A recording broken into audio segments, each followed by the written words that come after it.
ನಿವೃತ್ತ ಮೇಜರ್ ಗೌರವ್ ಆರ್ಯ ಅವರು ಇಸ್ರೇಲ್ ಮತ್ತು ಲೆಬನಾನ್ ನಡುವಿನ ಸಂಘರ್ಷದ ಕುರಿತು ನೀಡಿದ್ದಾರೆ ಎನ್ನಲಾದ ಈ ಹೇಳಿಕೆಯು ಅತ್ಯಂತ ವಿವಾದಾತ್ಮಕವಾಗಿದೆ. इसराइल के वकील आ गए प्रोग्राम में। क्यों नहीं? हम इसराइल के भाई हैं।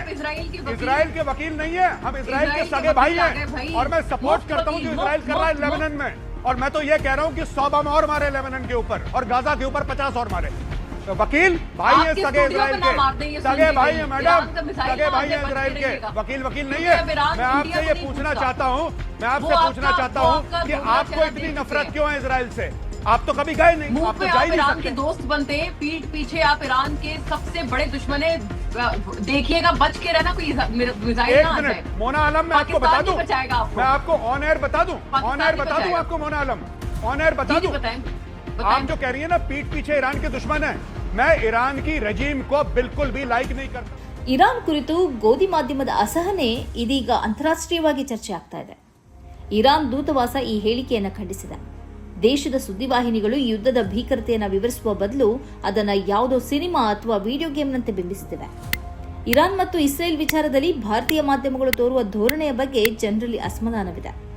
ವಿಶ್ವದಾದ್ಯಂತ ಇಸ್ರೇಲ್ ರಾಷ್ಟ್ರವನ್ನು ನರಹಂತಕ ಅಂತ ಮೂಗಿನ ನೇರಕ್ಕೆ ಅನ್ನುತ್ತಿರುವಾಗ ದೇಶದ ಗೋಧಿ ಮಾಧ್ಯಮ ನಿರೂಪಕನೊಬ್ಬ ಬಕೆಟ್ ಹಿಡಿಯಲು ಹೋಗ್ತಾ ಇದ್ದಾನೆ. ಭಾರತಕ್ಕೆ ಇರಾನ್ ಕೇವಲ ಒಂದು ದೇಶವಲ್ಲ, ಅದು ಇಂಧನ ಭದ್ರತೆ ಮತ್ತು ಚಾಬಹಾರ್ ಬಂದರು ಅಂತಹ ಆಯಕಟ್ಟಿನ ಯೋಜನೆಗಳಲ್ಲಿ ಭಾರತದ ಪ್ರಮುಖ ಪಾಲುದಾರ. ಪ್ರಾಚೀನತೆಯಿಂದ ಭಾರತದ ಜೊತೆ ಅನ್ಯೋನ್ಯ ಸಂಬಂಧವಿದೆ. ಮಾಧ್ಯಮಗಳು ಟಿಆರ್ಪಿಗಾಗಿ ಇರಾನ್ ವಿರುದ್ಧ ನೀಡುವ ಹೇಳಿಕೆಗಳು ದೀರ್ಘಕಾಲದವರೆಗೆ ಭಾರತದ ರಾಜತಾಂತ್ರಿಕ ಹಿತಾಸಕ್ತಿಗಳಿಗೆ ಅಡ್ಡಿಯಾಗಬಹುದು ಅನ್ನುವ ಬೇಸಿಕ್ ನಾಲೆಡ್ಜ್ ಇಲ್ಲದಿರುವುದು ಖೇದಕರ. ಭಾರತವು ಜಗತ್ತಿಗೆ ಶಾಂತಿಯ ಸಂದೇಶ ಸಾರಿದ ದೇಶ. ಆದರೆ ಇತ್ತೀಚಿನ ವರ್ಷಗಳಲ್ಲಿ ಕೆಲವು ಮಾಧ್ಯಮಗಳ ಅತಿರೇಕದ ವರ್ತನೆ ಮತ್ತು ಯುದ್ಧೋನ್ಮಾದದ ನಿರೂಪಣೆಗಳು ಅಂತಾರಾಷ್ಟ್ರೀಯವಾಗಿ ಭಾರತವನ್ನು ಶಾಂತಿಪ್ರಿಯ ರಾಷ್ಟ್ರ ಎಂದೇ ಕರೆಯಲಾಗುತ್ತಿದೆ. ಇದೀಗ ಆ ಇಮೇಜ್ಗೆ ಮಸಿ ಬಳಿಯುವ ಕೆಲಸ ಮಾಧ್ಯಮದಿಂದ ನಡೀತಾ ಇದೆ. ಭಾರತ ಯಾವಾಗಲೂ ವಸುಧೈವ ಕುಟುಂಬಕಂ, ಜಗತ್ತೇ ಒಂದು ಕುಟುಂಬ ಮತ್ತು ಶಾಂತಿಯುತ ಸಹಬಾಳ್ವೆಯ ತತ್ವವನ್ನು ಪ್ರತಿಪಾದಿಸುತ್ತಾ ಬಂದಿದೆ. ಒಂದು ಪ್ರದೇಶದ ಮೇಲೆ ಬಾಂಬ್ ದಾಳಿ ನಡೆಸಬೇಕು ಅಂತ ಹೇಳುವುದು ಮಾನವ ಹಕ್ಕುಗಳ ವಿರೋಧಿ ನಡೆಯಾಗಿದೆ ಅಂತ ನೆಟ್ಟಿಗರು ಆಂಕರ್ಗೆ ಕ್ಲಾಸ್ ತೆಗಿತಾ ಇದ್ದಾರೆ. ಈ ಕಾರ್ಯಕ್ರಮದ ಪ್ರಾಯೋಜಕರು Gadiyar group of companies, specialised in piling and shoring, engineering consultancy, fire fighting, steel structures, real estate.